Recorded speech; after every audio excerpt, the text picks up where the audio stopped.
Cool. So it's an honor to read with Patty, who I met from writing her a fan letter, actually. Um, so I was reading one of her pieces online, and I'm like, this is amazing.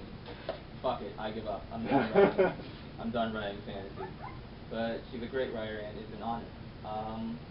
So this is a fantasy collection, and I think I'm going to read probably the most fantasy part in the entire book.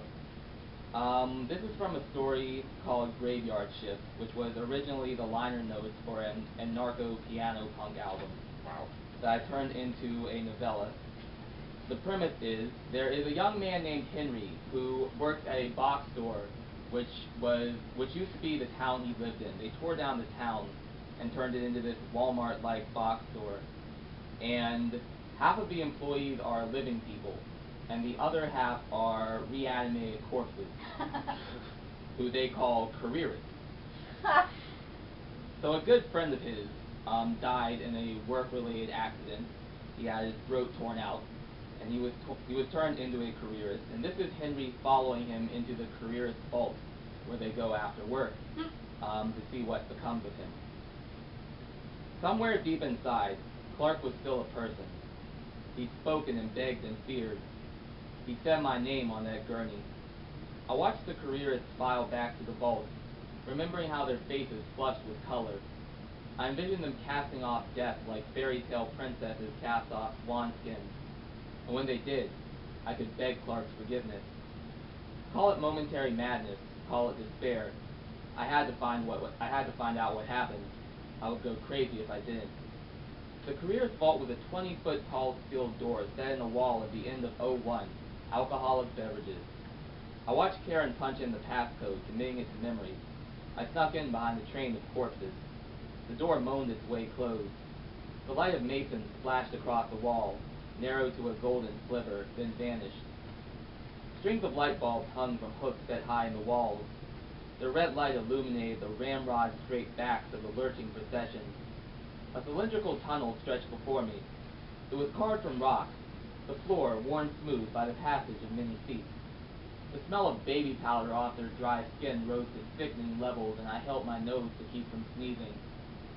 Staying in the shadows, I followed them for what seemed like days. I looked for Clark, vanishing and reappearing somewhere in the middle. I noticed the skulls carved in the walls, intricate webs in their eye sockets, but saw no spiders. Ants and roaches did not scuttle underfoot. Rats did not squeak from hidden holes. Life was a trespasser here. I felt at any moment the cave would vomit out my still living body. The thought of being the only life in the place made me feel faint. My breath grew quick, shallow, every molecule of oxygen precious. I almost screamed for help. Oh God, please help me, but swallowed my fear and went on. The careers shuffled in sync, a muted scrape on the rock. I yearned for the sounds of life. My mind conjured the murmur of conversation, cash registers beeping, swish of doors, red leaves crinkling under rubber soles. Worst case scenario, I told myself, the vault would dead end, and I'd have to wait 16 hours until it opened again.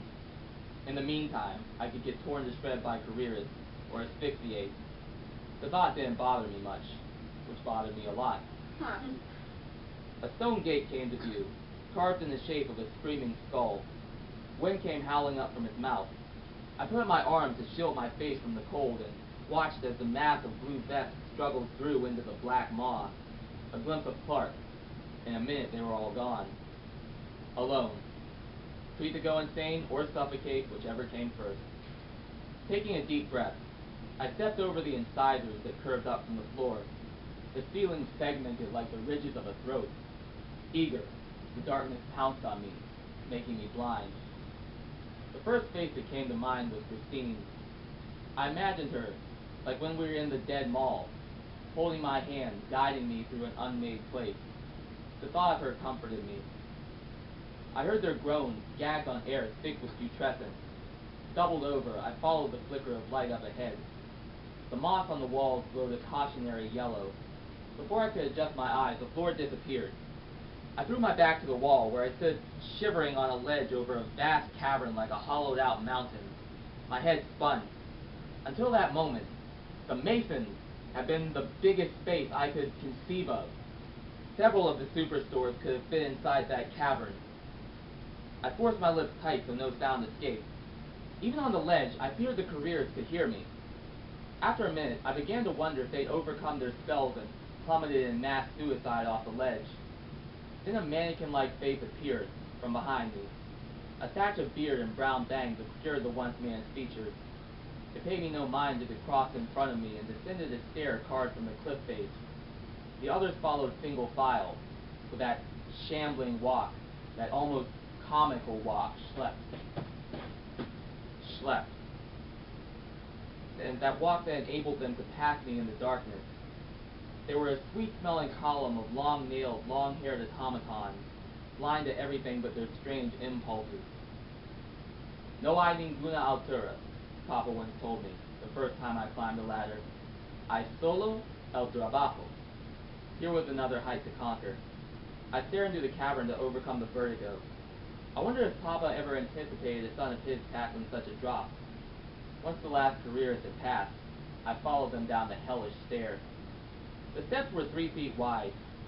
They spiraled toward a patch of light that gleamed like crystal.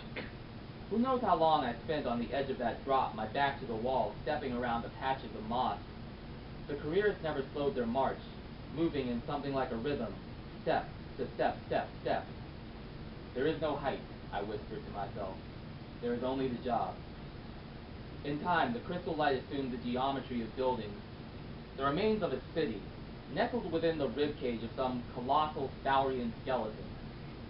Where its heart should have been was a light bulb blasting sun-like heat, a dead city, inhabited by the dead. From cave mouths along the cavern, careers emerged, and I stood in amazement. There were so many, marching like blue-vested ants over an ocean of red sand. I forced my parched throat to swallow. I continued down. Associates at my Masons often joked about how careerists in poorer countries were not funeral-ready like ours. Now I could see the tie, glistening fungi growing from their leathery skulls. Haitians hunched under the weight of moss and lichen, while wildflowers bloomed from the eyes and mouth holes of the Dominicans. Rotted, nearly skeletal careers from Ethiopia.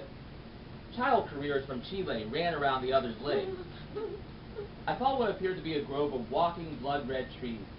Parasitical roots were sunk deep in the undead hips and thighs, firing into leafless branches that looked smoother than bark, desiccated faces staring from deep in the boles.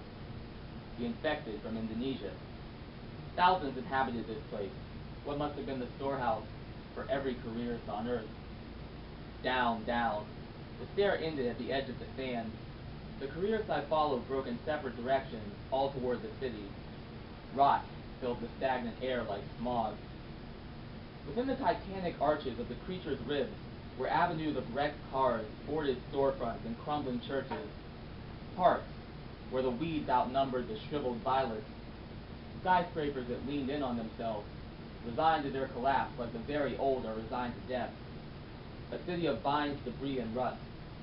For a minute I thought it was my own town, but it was somebody else's. This had been their town, now corrupted. They didn't notice me as I wandered among them. At Masons they worked, bound by the spells cast on them. In the career's fault, they cooked meals. They kicked soccer balls so hard their toes flew off.